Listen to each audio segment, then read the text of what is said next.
ketiga, tokoh pembaru dari Turki, Sultan Mahmud II.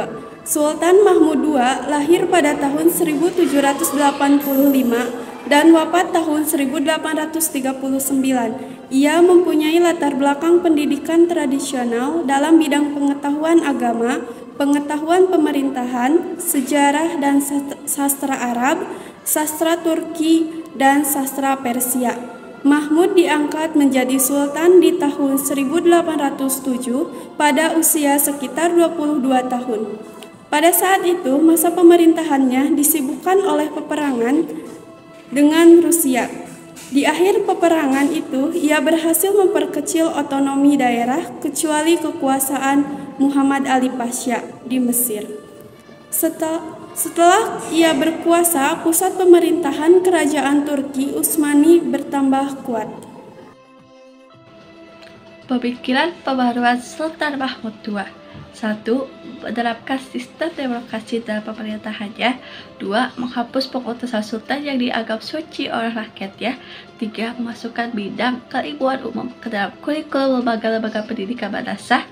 4. Mendirikan sekolah maktabi ma'arif untuk mempersiapkan tenaga-tenaga administrasi dan mendirikan maktabi ulum ilmiah untuk mempersiapkan tenaga-tenaga ahli penerjemah.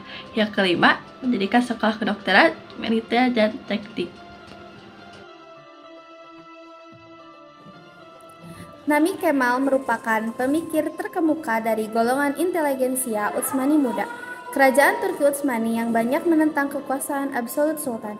Ia lahir pada 21 Desember 1840 di Turki dan meninggal pada 2 Desember 1888 di Yunani.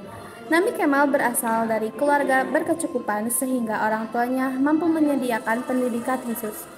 Pemikiran Nami Kemal banyak dipengaruhi oleh pemikiran seorang sastrawan yang pernah belajar di Prancis, yaitu Ibrahim Sinasi. Ketika Sinasi ke Paris pada 1865, pimpinan tafsir Efkar dipegang oleh Nami Kemal. Karena tulisan dan ide-ide yang dibuat Nami Kemal, ia terpaksa pergi ke Eropa pada 1867, diperbolehkan kembali ke Istanbul pada 1870, 3 tahun kemudian ia dipenjara. Nami Kemal dinilai memiliki jiwa Islam yang baik, tidak menerima ide-ide yang datang dari Barat apa adanya, tetapi memodifikasi dan mengkritik secara selektif sehingga sesuai dengan ajaran-ajaran Islam. Berikut analisis sebab kemunduran kerajaan Utsmani dan alternatif solusinya. Yang pertama, kondisi ekonomi dan politik kerajaan Turki. Utsmani tidak beres. Solusi yang ditawarkan adalah perubahan sistem pemerintahan absolut menjadi pemerintahan konstitusional. Yang kedua, rakyat sebagai warga negara memiliki hak-hak politik yang harus dihormati dan dilindungi negara. Yang ketiga, khalifah tidak boleh bersikap dan bertindak yang bertentangan dengan al-maslahat al-ammah. Yang keempat, kepala negara dalam mengurus negara tidak boleh melanggar syariat.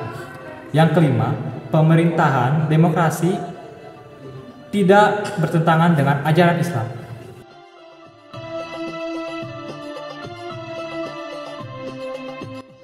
Dari buku Haji Ahmad Mukti Ali dapat diketahui adanya 5 faktor yang mendorong munculnya gerakan pembaruan Islam di Indonesia, yaitu adanya kenyataan ajaran Islam yang bercampur dengan kebiasaan yang bukan Islam. 2. Adanya lembaga Islam yang kurang efisien. 3. Adanya kekuatan misi dari luar Islam yang mempengaruhi gerak dakwah Islam.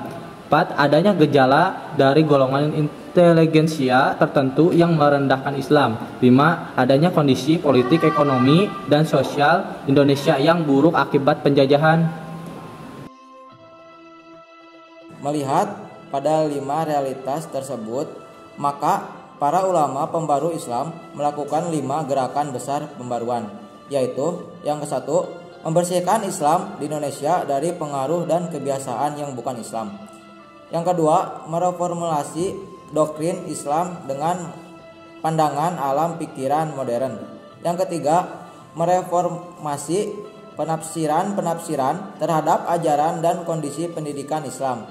Yang keempat, mempertahankan Islam dari desakan-desakan dan pengaruh kekuatan luar Islam. Yang kelima, melepaskan Indonesia dari belenggu penjajahan.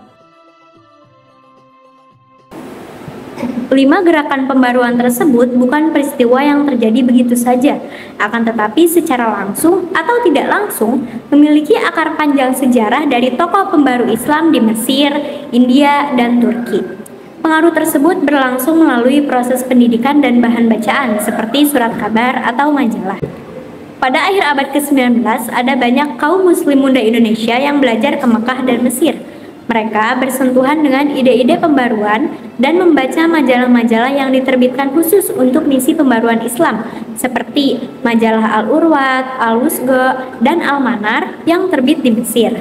Misi pembaruan melalui media majalah kemudian ditiru oleh para ulama pembaru di beberapa tempat di Asia Tenggara.